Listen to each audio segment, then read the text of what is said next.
Hi guys, good evening. It's Monday. I came from work and I had dinner already. Now we are going to do unboxing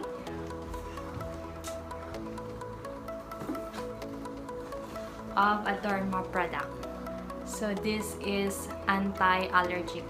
Actually, I'm actually looking for anti-allergic and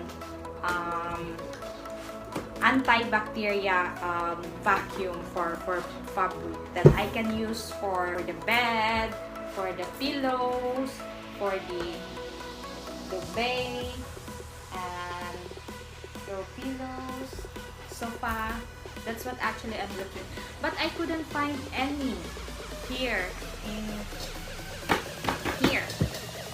where I am. So I keep on searching. I even visited few shops or a lot of shops already, but they don't have one available. The only thing that is available is the ordinary hand vacuum, and then there is one that could be converted or could make us the sanitize, vacuum, anti-allergic, but it is so expensive.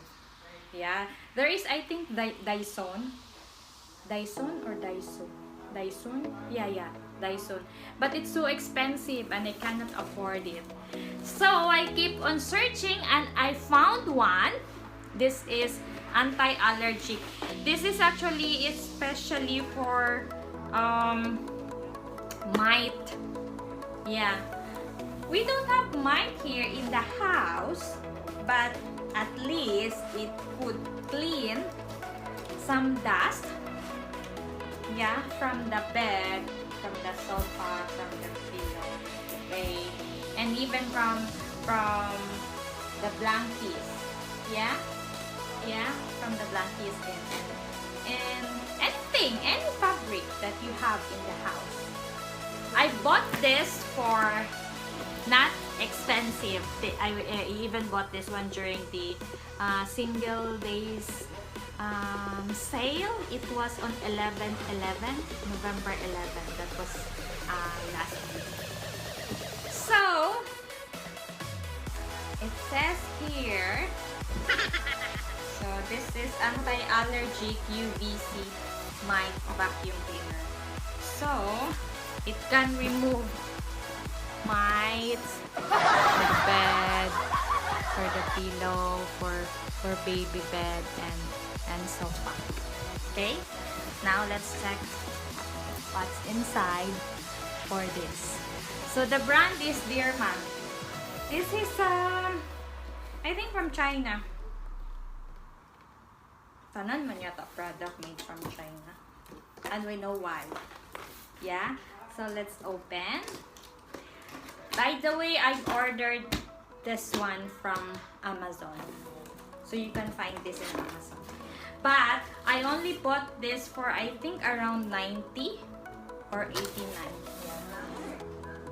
So this is it. So it's good. Nice iyang packaging. Naandun siya yung protection. Yes. The product manual. Yeah. And this is the inside of this box. See?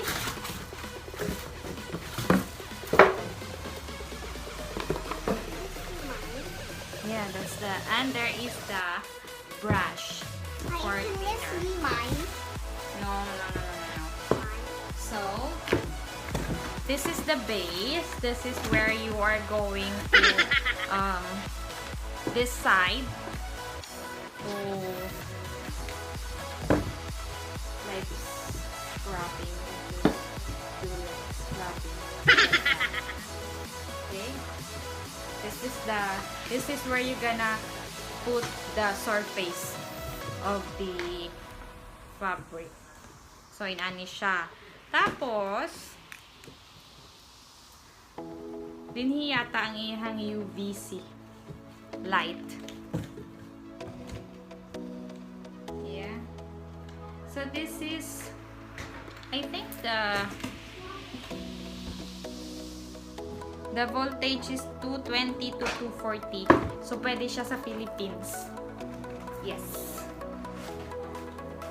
So maybe we can try it on. So yung power cord is too thin. So you need an adapter if you don't have the saksak.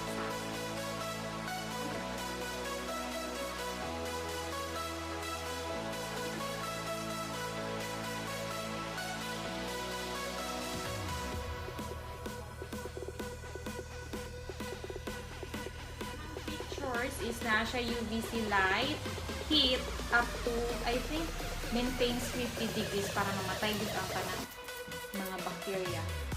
So, filter, and then, na siya heating. Can beat out mites. So, kung naay mga mites in yung bed, good niya. Easy clean siya. Basaunin mo siya na, siya yung murag ka ng storage sa sulod. Switch on, view window, air outlet, hot air outlet, small wheel, dust box. These are the parts: sensor wheel, lamp cover, UV lamp, and tapping contact.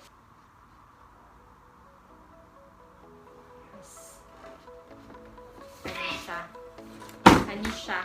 Dinhi magsulod tong mites. Tapos, kani siyang black tinhi. Mao ni siya imong kuhaon kung mag-clean. See? Amazing! Mura siya sa vacuum yun. Kanang hand vacuum. I don't know if you're familiar with hand vacuum. Yeah, this looks the same.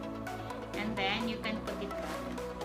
This is where all the dust from the fabric, if there are mites,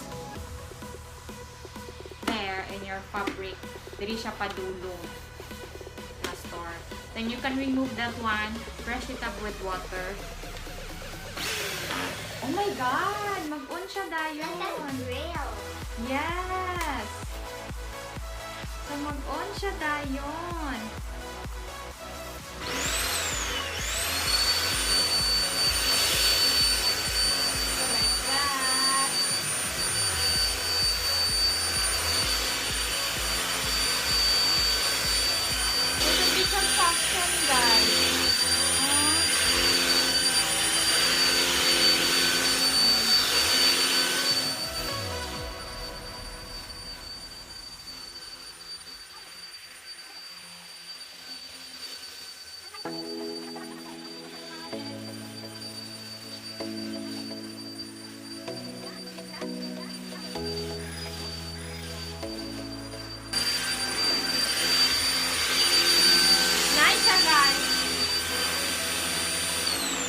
Then just switch it off. It works like a hand vacuum. Pero lahi lang yung purpose. This is for fabric. So I'll see if how long ni siya mag-last. Kay baratuhon lang man siya. We'll find out. Maybe I can share you after a month kung nag-work siya. That's all for tonight.